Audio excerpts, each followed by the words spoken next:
Eh bien, chers amis, tant de belles choses ont été dites déjà, justifiées, il est vrai, à propos d'Yves Laporte, que je crains fort que mon tribut soit bien modeste, alors qu'il aurait mérité certainement beaucoup mieux. Mais comme la plupart des intervenants qui m'ont précédé, j'ai bien sûr eu la très grande chance de connaître Yves Laporte, comme d'abord évidemment comme administrateur, succédant, comme on vient de le voir d'ailleurs, à Alain Auroux, et qui a occupé en quelque sorte ce poste de 1980 à 1991, comme ça a déjà été rappelé, mais aussi également dans le cadre de l'Académie des sciences, où il a été élu en 1985, et enfin, si j'ose dire, sur un plan peut-être un peu plus personnel, et j'aurai peut-être l'occasion de revenir sur cet aspect aussi.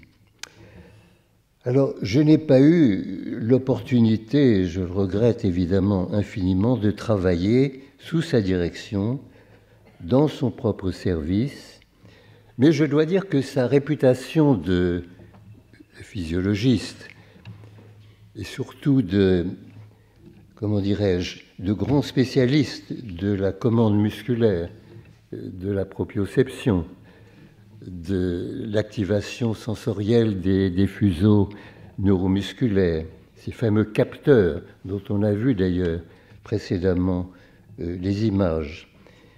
Tout cela m'intéressait évidemment au plus haut point, nous a rapprochés. Pourquoi ? Parce que moi-même, j'étudiais, je venais de l'Institut Pasteur, je m'intéressais beaucoup à la régulation génétique, évidemment dans la suite des travaux de Jacques Monod et aussi François Jacob.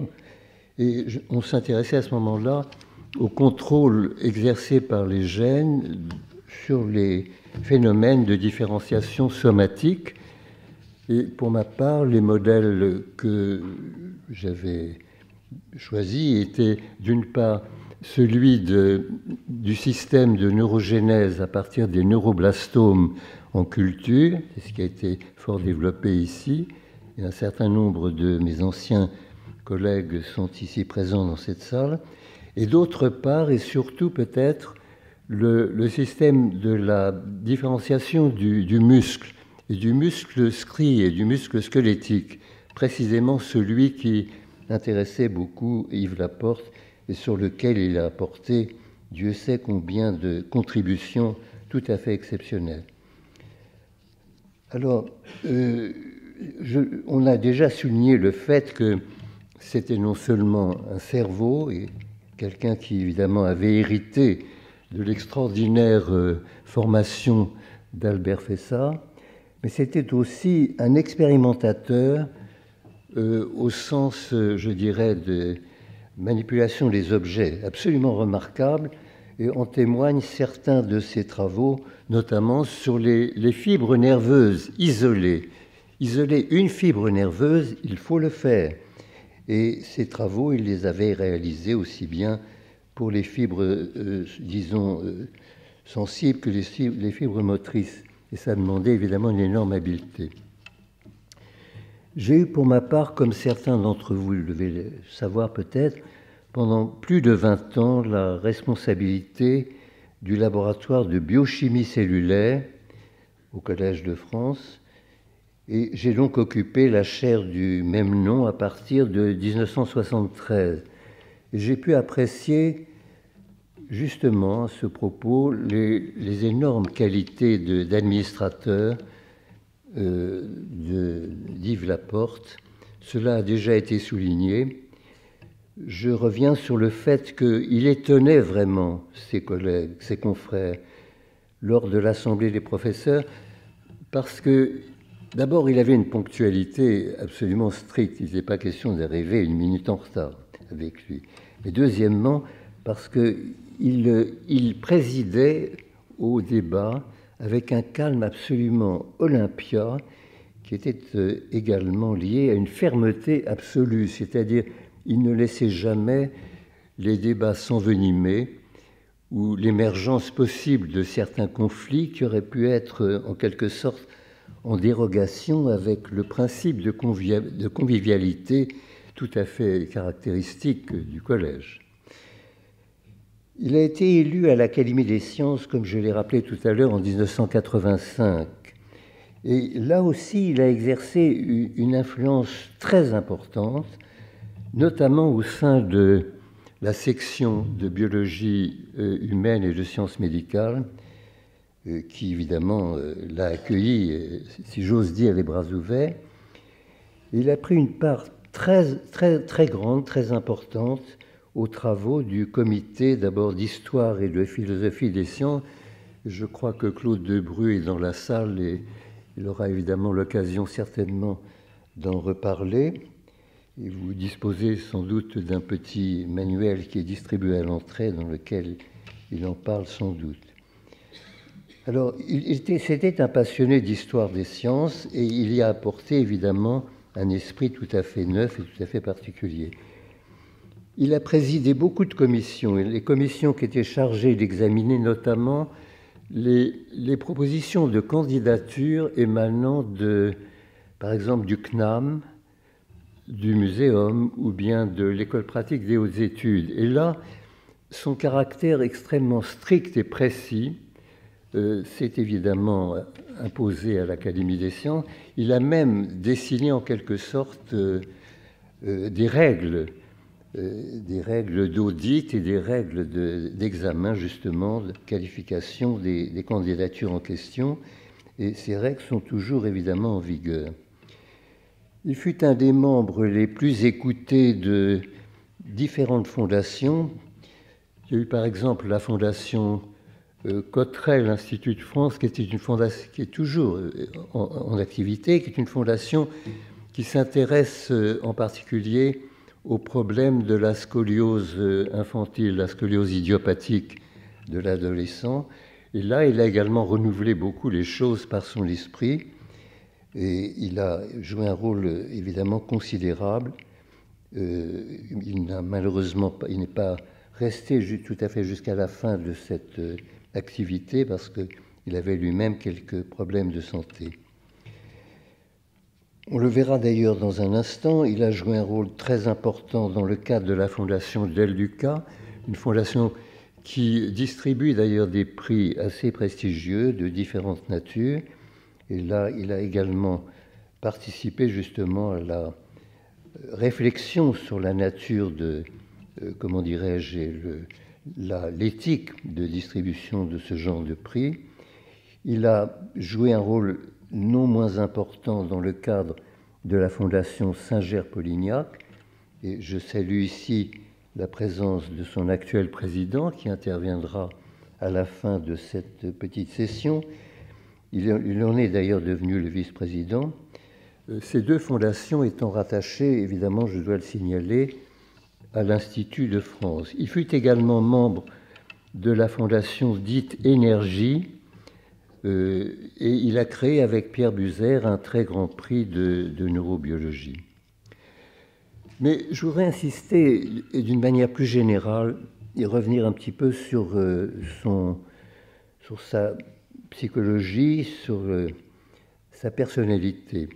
Parce qu'il me semble qu'existait chez lui en réalité au moins deux personnages assez distincts. Il y avait le Yves Laporte officiel, homme de devoir, dont on a souligné déjà maintes fois les caractéristiques, sérieux jusqu'à la moelle, homme à la stature physique, intellectuelle et morale absolument imposante, voire impressionnante, suscitant unanimement le respect, et très à cheval sur les problèmes d'éthique. D'ailleurs, il a fait partie du Comité national d'éthique pendant plusieurs années.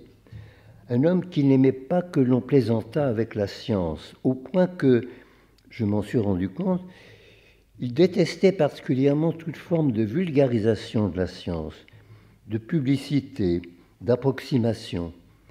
Un homme qui s'adressait toujours à ses collègues ou à ses confrères en les appelant par leur nom de famille, jamais par leur prénom. D'ailleurs, qui eût osé l'appeler Yves ? Mais il existait aussi un tout autre Laporte. Je crois que cela a déjà été souligné, certes chaleureux, surtout indulgent, plein d'humour, détendu, et où transparaissait, je dois le dire, une certaine bonhomie toulousaine, un homme qui aimait la bonne chair. J'ai oublié de dire que, à côté du laboratoire de biochimie que j'ai dû animer ici pendant 23 ans, on m'avait confié la tâche d'être en quelque sorte ce qu'on appelait à l'époque le professeur, directeur délégué ou quelque chose comme ça, du laboratoire de biologie marine de Concarneau. Bon, ce qui évidemment m'a amené à me rendre souvent à Concarneau. J'ai eu l'agréable surprise de le voir souvent venir à Concarneau pour discuter avec les chercheurs de l'endroit, en particulier avec Yves Le Gall, qui en était le directeur effectif et local sur place. Et il m'est revenu qu'en réalité, une des raisons pour laquelle il venait, c'était certes parce qu'il s'intéressait aux travaux, mais c'est aussi parce qu'il adorait les fruits de mer et les poissons bien frais. Bon. Et il aimait aussi, je dois le dire, j'espère ne pas offenser évidemment sa famille qui est ici présente, il aimait surtout certaines plaisanteries, y compris les plaisanteries dites de salle de garde. Et lorsque nous nous croisions par exemple à l'Académie dans cette grande salle des sciences qui est extrêmement imposante, avec pleine de statues et en quelque sorte de tableaux de toutes sortes, vertes. Il lui arrivait souvent de m'interpeller avant j'étais secrétaire perpétuel, de monter à la tribune, en forçant d'ailleurs un peu son accent toulousain, et en disant « Hé, gros, et celle-là, vous la connaissez ?» Bon. Alors, je ne vous dirai pas de quoi il s'agit, mais le plus souvent, c'était des choses qui avaient allusion à des films un peu particuliers qu'il avait eu l'occasion de voir, etc.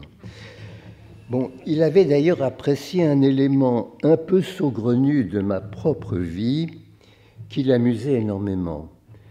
Parce que j'étais, vous pouvez le deviner, adolescent, j'étais à Toulouse, replié de la guerre. Et en fait, j'étais très myope, je le suis un peu moins maintenant, et horriblement distrait. Alors ceux qui me connaissent savent que c'est certainement faible que de dire horriblement. Et j'avais pris, mon père m'avait dit, écoute, la philosophie c'est très bien, je sais que tu veux devenir philosophe, mais moi je te conseille de devenir médecin, inscris-toi donc à la faculté de médecine de Toulouse. Alors je dis oui, d'accord, je le ferai, j'étais quelqu'un d'assez obéissant. Alors, j'avais pris par erreur mes inscriptions à la faculté des sciences de Toulouse au lieu de m'inscrire à la faculté de médecine, parce que j'étais incapable de lire à distance ce qui était écrit au frontispice des deux établissements. Alors les deux établissements étant tête bêche, je m'étais inscrit à la faculté des sciences et m'étais aperçu de ma méprise au bout d'1 heure et demie de queue. Et on m'avait poussé en disant, bon, ben décide-toi. Donc j'avais choisi quelques certificats, et c'est comme ça que je suis devenu biologiste. Alors ça l'amusait beaucoup, c'est la vérité, et ça l'amusait énormément. Alors cette étonnante capacité qu'avait Laporte de passer du mode, je dirais du mode grave et sérieux que j'évoquais tout à l'heure, à un mode qui parfois frôlait presque la gaminerie, n'était pas l'un des moindres atouts, moindres attraits de son caractère extraordinaire, sans oublier, je le dois dire maintenant avec réellement de l'émotion, qu'il savait se montrer aussi un ami incomparable dans les moments même difficiles, et j'en ai connu, vous le savez, quelques-uns, et plagiant un petit peu certains passages d'Aldous Huxley, de ce fameux roman qui s'appelle Counterpoint, Contrepoint.